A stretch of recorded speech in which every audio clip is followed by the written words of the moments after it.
Oh, hey, I'm Thundercloud here, Seahorse Medicine Cafe at the Australian Poetry Hall of Fame. Washing away the garbage, leaving rainbows after it rains. Everybody knows Mum calls me James. What have I got for you tonight? Well, I'm going to finish off the Glugs of Gosh by C.J. Dennis. That's the kind of games that we will be playing today. So, where are we? The 18th of April 2023 here in Guyra.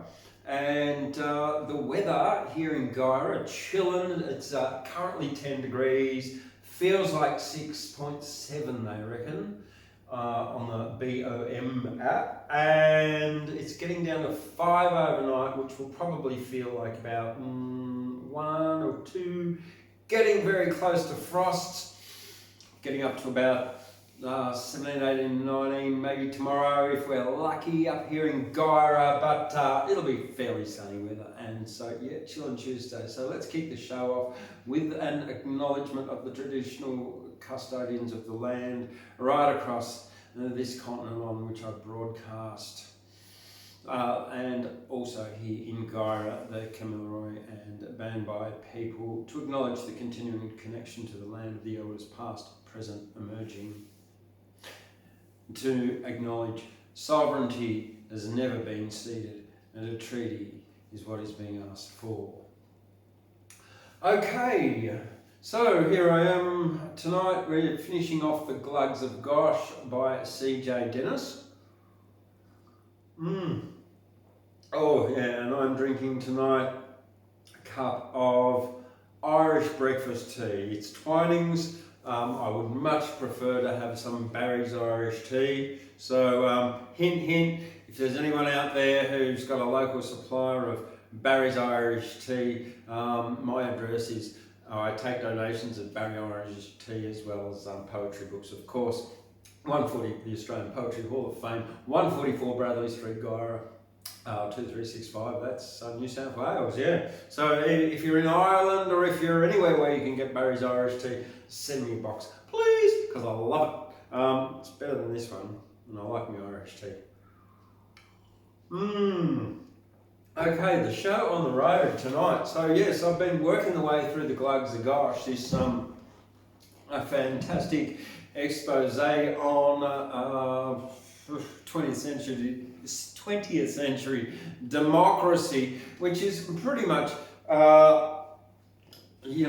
still as relevant as ever in the way that the bureaucracy runs the political process in this country, certainly because we haven't had a change of constitution in over 122 years. So it's, yes, probably a good idea to take a lesson from the Glugs of Gosh and rip up the constitution and start all over again, without the states, without the local government, and just get rid of a few excess layers of fat and bureaucracy tax-sucking fat cats, yeah.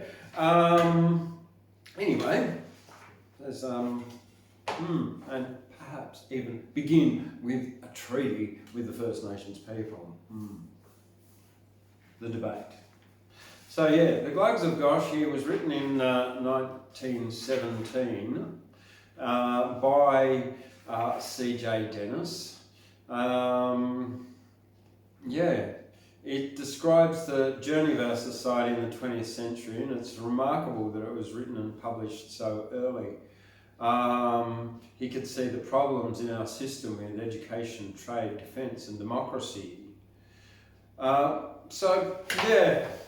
We're getting on to, so we've gone through the first 9 chapters, we're up to chapter 10 now, so debate, the debate it's called.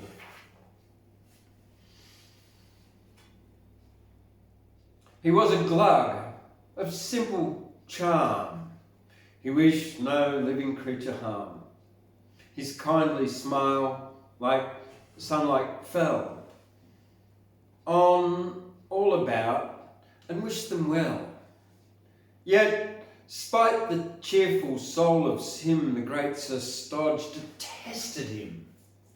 the stern Sir Stodge and all his swanks, the proud gloves of divers, grades and ranks, with learning and attainment great, he never learnt to conquer hate. And failing in their A, B, C, were whipped by Master Destiny. 'Twas thus that Gosh's famous schools turned out great hordes of learned fools, turned out the ship without a sail, turned out the kite with leaden tail, turned out the mind that could not soar because of foolish weights it bore, because there'd been no Father Joy to guide the quick mind of a boy and away from thoughts of hate and blame. Wisdom in these was but a name.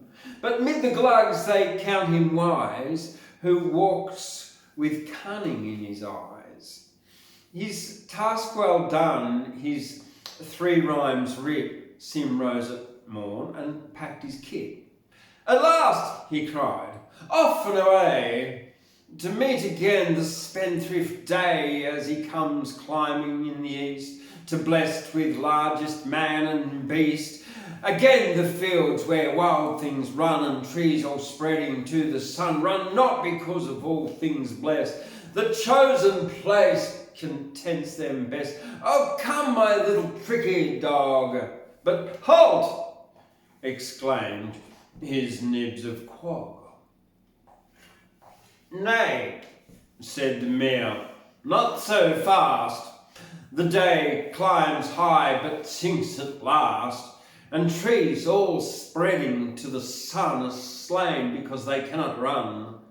The great Sir Stodge, filled full of hate, has challenged you to hold debate. On Monday, in the market square, he and his swanks will all be there, sharp to the tick at 2:30 to knock the stuffing out of you. And if your stuffing be so spread, then is the cause of Kwong stone dead? In this debate I'd have you find with all the cunning of your mind, sure victory for Quog's great cause and swift defeat for Stodge's laws, but cunning I have none, quoth Sim. The mare slowly winked at him. Ah, cried his worship, sly, so sly. Again he dropped his dexter eye. I've read you through, I've marked you well, you're cunning as an imp from hell. Nay, keep your temper, for I can withal admire a clever man who rhymes with such a subtle art, may never claim a simple part or make you a glug of rank, with something handy in the bank, and fixed opinions which you know, with fixed deposits always go. I'll give you anything you crave, a great high headstone to your grave, a salary, a scarlet coat, a handsome wife, a house, a vote, a title, or a humbled foe. But Sim said, no, and ever no.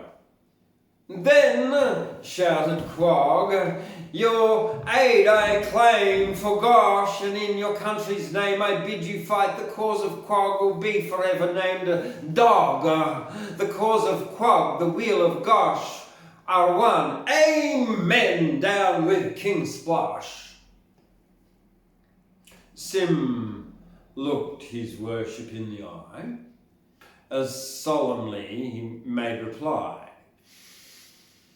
If 'tis to serve my native land, on Monday I shall be at hand. But what am I mid such great men? His worship winked an eye again. 'Twas Monday in the market square. Sir Stodge and all his swanks were there, and almost every glug in Gosh had bolted lunch and had a wash and cleaned his boots and sallied out to gloat upon Sir Stodge's rout. And certain sly and knowing Glugs with sauntering nudges, winks and shrugs passed round the hint that up on high behind some window near the sky, where he could see yet not be seen, King Splosh was present with his queen.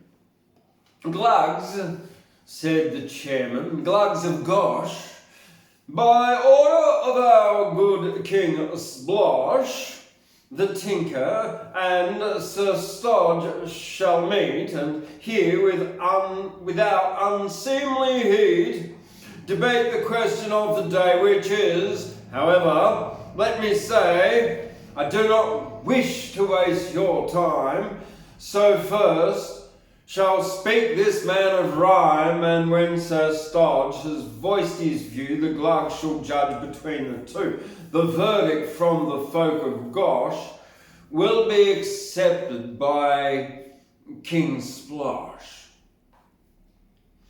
As when, like teasing vagabonds, the sly winds buffet sullen ponds, the face of Stodge grew dark with rage when Sim stepped forth upon the stage. But all the Glugs with one accord, a chorus of approval roared, said, Sim, kind friends and fellow Glugs, my trade is mending pots and mugs, I tinker kettles and I rhyme to please myself and pass the time. Just as my fancy wandereth is mine, quoth Stodge below his breath. Said Sim, why, I am here today, I know not, though I've heard them say that strife and hatred play some part in this great meeting at the mart. Nay, brothers, why should hatred lodge that ultravires? That's ultravires, thundered Stodge. 'Tis ultravires, cried the knight. Beside, it isn't half polite, and the dullest Glug should know, 'tis not pro bono publico. Nay, Glugs, this fellow is no class. Remember, vincit veritas. With sidelong looks and sheepish grins, like men found out in secret sins, Glug gazed at Glug in nervous dread.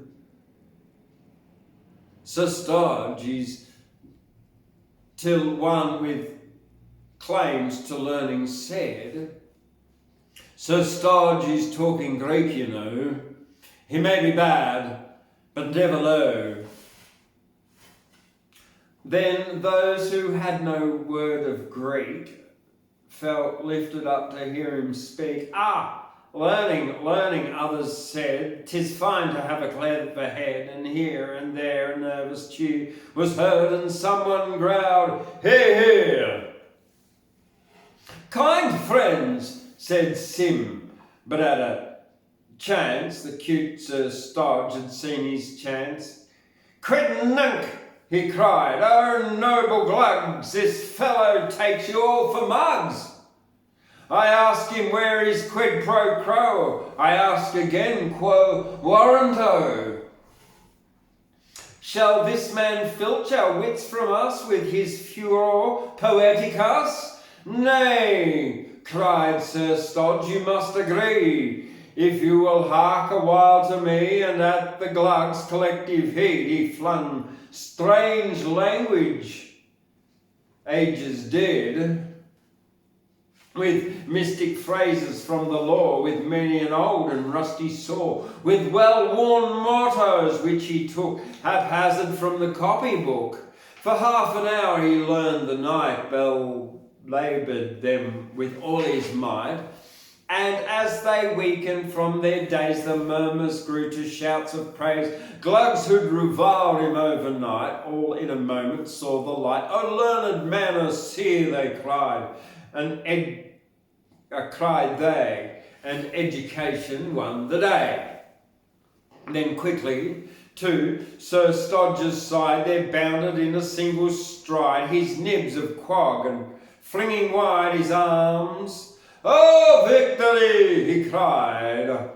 "I'm with Sir Stodge, O Glugs of Gosh, and we have won.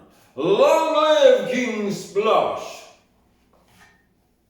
Then, pointing angrily at Sim, cried Quag, "This is the end of him. For months I've marked his crafty dodge to bring dishonour to Sir Stodge. I've lured him here, the traitorous dog, and shamed him, quaff his nibs of quag." Hoots for the tinker tore the air as Sim went wisely otherwhere. Cheers for Stodge were long allowed, and as amid his swanks he bowed to mark his thanks and honest pride, his nibs of quag bowed by his side. The king after that at 3, that Thursday after that at 3, the king invited Quag to tea. Quoth Quag, "It was a task to bilk. I thank you, sugar, please, and milk. To bilk this tinker and his pranks, a scurvy rogue." "Ah, 2 lambs, thanks. A scurvy rogue," continued Quag. "'Twas easy to outwit the dog, although perhaps I risked my life. I've heard he's handy with a knife. Ah, well, 'twas for my country's sake. Thanks, just 1 slice of currant cake." And that's the end of chapter 10, the debate.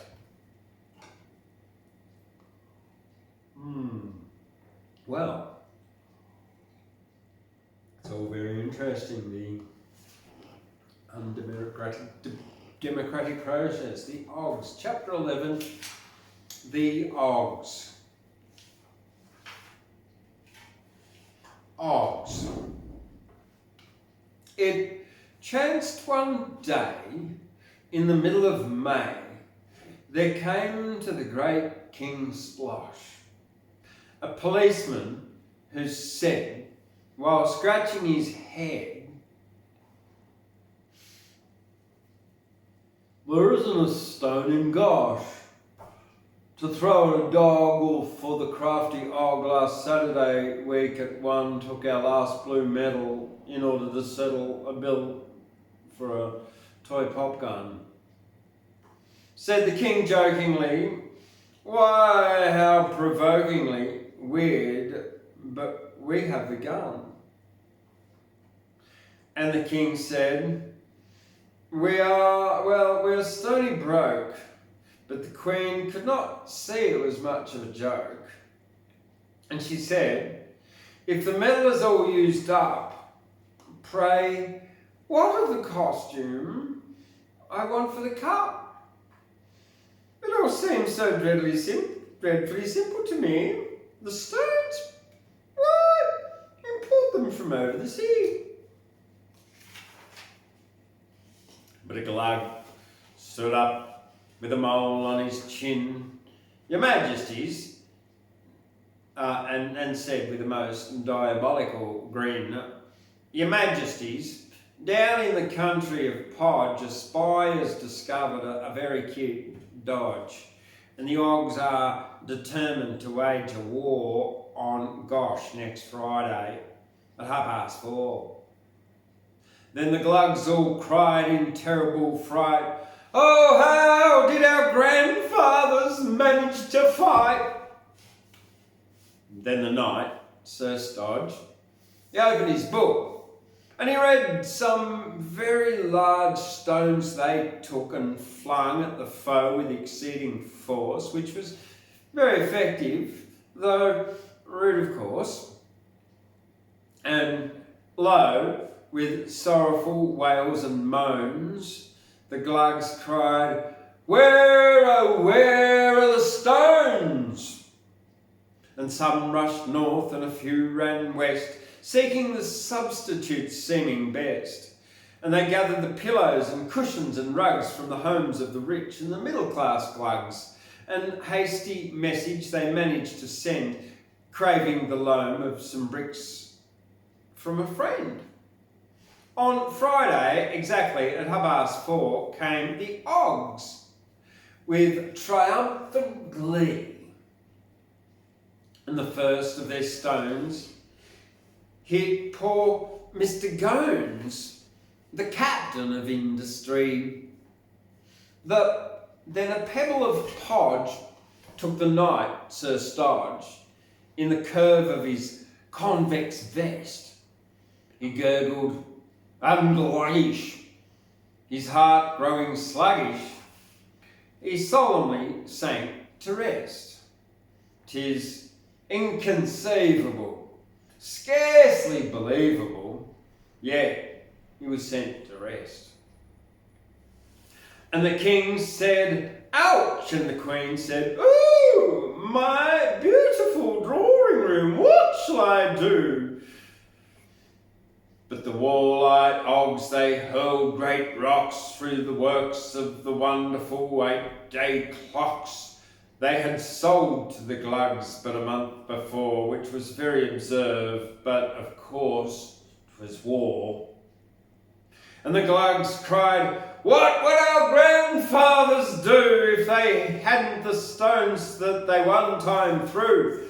But the knight, Sir Stodge, in his mystic book, oblivious, slept in a graveyard nook. Then a Glug stood out with a pot in hand, as the king was bewailing the fate of his land. And he said, "If those Oggs you desire to retard, then hit them quite frequently with anything hard." So the Glugs seized anvils and editors' chairs and smote the Oggs with them unawares. And bottles of pickles and clocks they threw, and books of poems and gherkins and glue, which they brought with the stones, as of course you know from the Oggs but a couple of months ago, which was simply inane when you reason it over, and uneconomic, but then it was war. When they fought for a night and most of the day, the Oggs threw the last of their metal away. Then they went back to Podge, well content with their fun and with much satisfaction, declared they had won. And the king of the Glugs gazed around on his land and saw nothing but stones strewn on every hand. Great stones in the palace and stones in the street and stones on the housetop and under the feet. And he said with a desperate look on his face, "There is nothing so ghastly as stones out of place." And no doubt this Ogg's scheme was a very smart dodge, but whom does it profit? My people or Podge? The end of chapter 11. Okay, chapter 12, Emily Ann.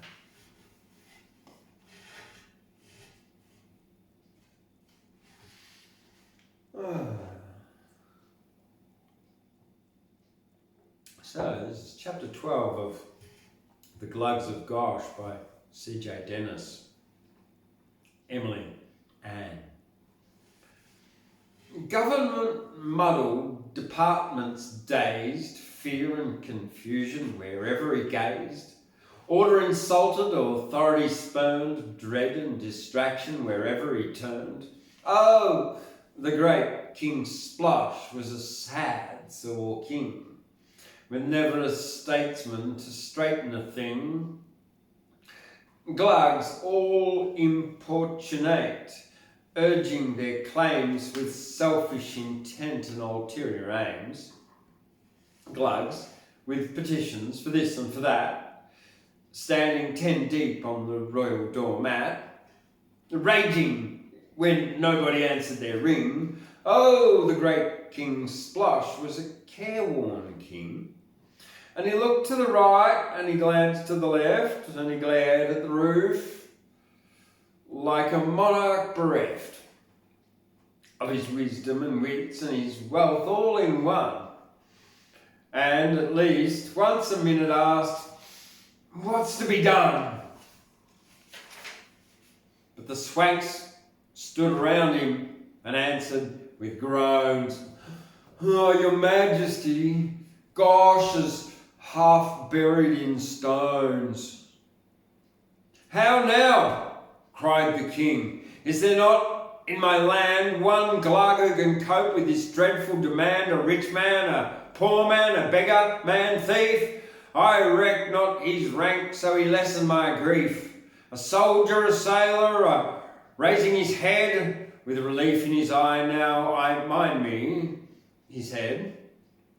I mind me a tinker, and what once befell, but I think on the whole he was not treated well. But he shall be honoured and he shall be famed if he read me his riddle. But how is he named? Some commonplace title like Simon? No. Sim. Go, send out my riders and scour Gosh for him." They rode for a day to the sea in the south, calling the name of him hand to the mouth. They rode for a day to the hills in the east, but signs of a tinker never saw the least. Then they rode to the north through a whole day long, and paused in the even to hark a song. Kettles and pans, oh, who can show tresses like Emily Ann's? Brown in the shadow and gold on the tips, bright as the smile on her beckoning lips. Bring out your kettle, oh, bring out your pans, so I'll buy me a ribbon for Emily Ann. With his feet in the grass and his back to a tree, merry as only a tinker can be, busily tinkering, mending a pan, singing as only a merry man can. "Sim!" cried the riders, "'tis thus you are styled," and he paused in his singing and nodded and smiled. Said he, "Last eve, when the sun was low, down through the bracken I watched her go. Down through the bracken with simple grace, and the glory of eve shone full on her face. And there on the skyline it lingered a span, so loth to be leaving my Emily Ann." With hands on their faces, the riders smiled.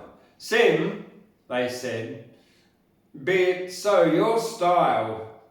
Behold, great Splosh, our sorrowing king, has sent us hither, that we may bring to the place in Gosh a Glug so named, that he may be honoured and justly famed." "Yet," said Sim, as he tinkered his can, "what should you know of her, Emily Ann?" "Early as cock-crow yestermorn, I watched young sunbeams newly born, as out of the east they frolicked and ran, eager to greet her, my Emily Ann." "King Splosh," said the riders, "is bowed with grief, and the glory of Gosh is a yellowing leaf. Up with you, tinker, there's work ahead, with a king forsaken and swank in dread, to whom we may turn for the salving of man." And Sim, he answered them, "Emily Ann." Said he, "Whenever I watch her pass, with her skirts so high o'er the dew-wet grass, I envy every blade the bruise it earns in the cause of her twinkling shoes. Oh, the dew-wet grass where this morning she ran was doubly jewelled for Emily Ann." "But haste," they cried, "by the palace gates a sorrowing king for a tinker waits. And what shall we answer our lord the king, if never a tinker hence we bring? To tinker a kingdom so sore amiss." But Sim, he said to them, "Answer him this. Every eve when the clock chimes 8, I kiss her fair by a mother's gate, twice all reverent on the brow, once for a prayer and once for a vow, twice on her eyes that they may shine, then full on the mouth because she's mine. Calf, sneered the riders, oh, tinker, heed, mount and away with us we must speed. Oh, Gosh is agog for the coming of Sim, garlands and greatness are waiting for him. Garlands of roses and garments of red and a chaplet for crowning a conqueror's head. Listen, quoth Sim as he stirred his fire. Once in my life I have known desire, then, oh, but the touch of her kindled a flame that burns as the sun by the candle of fame. And blessing and boon for a poor tinker man looks out from the eyes of my Emily Ann. Then they said to him, Fool, do you cast aside? Excuse me. Then they said to him, Fool, do you cast aside promise of honour and place and pride, gold for the asking and power of men, working your will with the stroke of a pen? Vexed were the king if you ride not with us, but Sim, he said to them, answer him thus. Ease and honour and leave to live. These are the gifts that a king may give. 'Twas over the meadow I saw her first, and my lips grew parched like a man athirst. Oh, my treasure was ne'er the gift of man, ne'er in the gift of man, for the gods have given me Emily Ann. Listen, said they, O you crazy Sim. Roses perish and the eyes grow dim, lustre fades from the fairest hair. Who weds a woman links arms with care? But women there are in the city of Gosh, and aye, even the daughters of good King Splosh. Care, said Sim, is a weed that springs even today in the gardens of kings. And I, who've lived neath the tent of the skies, know the flowers and which to prize. Good you give you good even, for now I must jog, and he whistled him once to his little red dog. Into the meadow, and over the stile, off he went, the tinker man, singing a while. Down by the bracken patch, over the hill, with the little red dog at the heel of him still. And back, as he soberly sauntered along, there came to the riders the tale of his song. Kettles and pans, strong as my arm, if the cause it be man's. But a fig for the cause of a cunning old king, for Emily Ann will be mine in the spring. Then naught shall I labour for Splosh or his pans, though I'll mend him a kettle, oh, kettles and pans. The end of chapter 12. Chapter 13. The Little Red Dog. And this is the final chapter of The Glugs of Gosh by C.J. Dennis. Chapter 13. The Little Red Dog.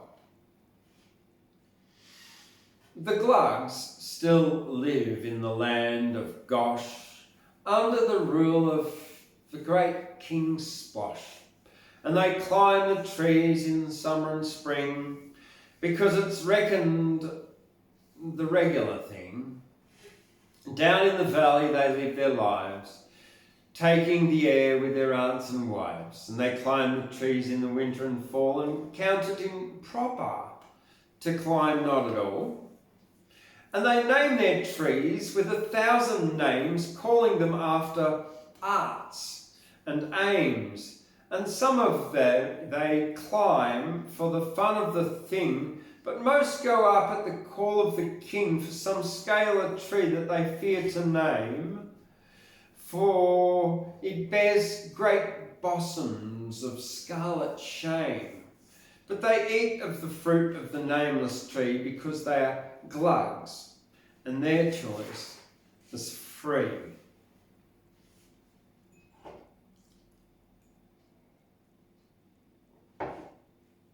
But every eve, when the sun goes west over the mountain they call the Blessed, whose summit looks down on the city of Gosh, far from the reach of great King Splosh, the Glugs gaze up at the heights above and feel vague promptings of wondrous love, and they whisper a tale of a tinker man who lives in the moment with his Emily Ann.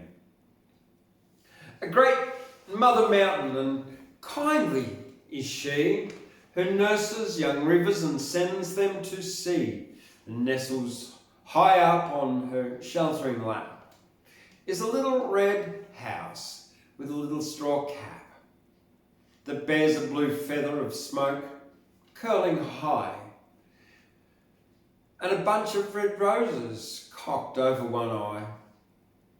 And the eyes of it glisten and shine in the sun, and they look down on Gosh with a twinkle of fun. There's a gay little garden, a tiny white gate, and a narrow brown pathway that will not run straight, for it turns and twists and wanders about to the left and the right, as in humorous doubt. 'Tis a humorous path and joke from its birth, till it ends at the door with a wriggle of mirth. And here in the mount lives the queer tinker man with his little red dog and his Emily Ann.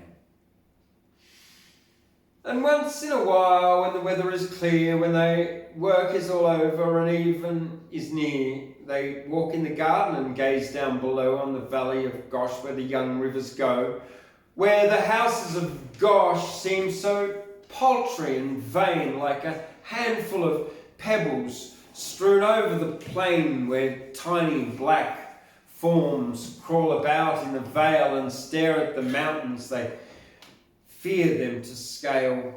And Sim sits him down by his little wife's knee, with his feet on the grass and his back to a tree. And he looks on the valley and dreams of old years, and he strokes his red dog with the funny prick ears, and he says, still, they climb in their whimsical way, while we stand on earth, yet are higher than they. Oh, who trusts to a tree is a fool of a man, for the wise seek the mountains, my Emily Ann. So lives the queer tinker, nor deems it a wrong when spirit so moves him to burst into song. 'Tis a comical song about kettles and pans and the graces and charms that are Emily Ann's. 'Tis a mad, freaky song, but he sings it with zest, and his little wife vows it of all songs the best. And he sings quite a lot as the summer days pass, with his back to a tree and his feet in the grass. And the little white red dog, who is wise as dogs go, he will hark to that song for a minute or so with his head on one side and in a serious air. Then he makes no remark, but he wanders elsewhere. And he trots down the garden to graze now and then at the curious pranks of a certain blue wren. Not a commonplace wren, but a bird marked for fame through a grievance in life and a definite aim. Now, they never fly far and they never fly high. And they probably couldn't, suppose they should try. So the common blue wren is content with his lot. He will eat food when there's food, and he fasts when there's not. He flirts and he flutters his wife by his side with his share of content, and unforgivable pride. And he keeps to the earth mid the bushes and shrubs, and he dines very well upon corpulent grubs. But the little blue wren with a grievous in life, he was rude to his neighbours and short with his wife, for up in the apple tree over his nest there dwelt a fat spider who gave him no rest, a spider so fat, so abnormally stout, that he hardly fitted to waddle about. But his eyes were so sharp and his legs were so spry that he couldn't be caught, and 'twas folly to try. Said the wren, as his loud lamentations he hurled at the little red dog, "It's a rotten old world, but my heart would be glad and my life would be blessed if I had that fat spider well under my vest. Then I'd call back my youth and be seeking to live and taste of the pleasures the world has to give. But the world is all wrong and my mind's in a fog. Ah, don't be a glug," said the little red dog. Then up from the grass, where he sat by his tree, the voice of the tinker rose, fearless and free. The little dog listened, his head on one side, then sought him a spot where a bored dog could hide. "Kettles and pans, oh kettles and pans, the stars are the gods, but the earth it is man's. Yet down in the shadow dull mortals there are, who climbs in the treetops, snatch at a star, seeking content with a surcease of care, finding but emptiness everywhere. Then make for the mountain, importunate man, with a kettle to mend, and your Emily Ann."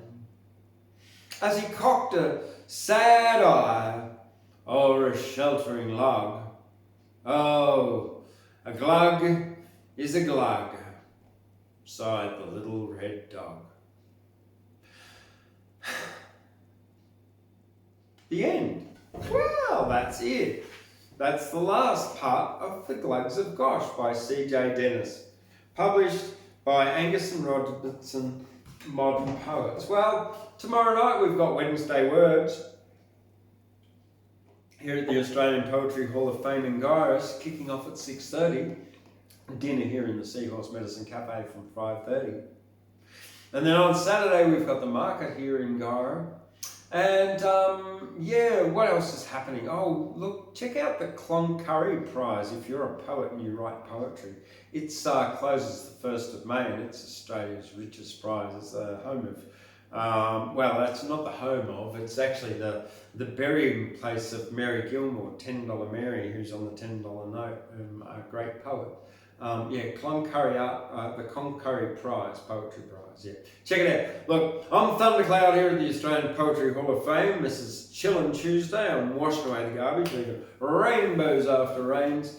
We'll see you tonight for Wednesday Words. And this is me. And I'm going to go and play some kind of game. See you later.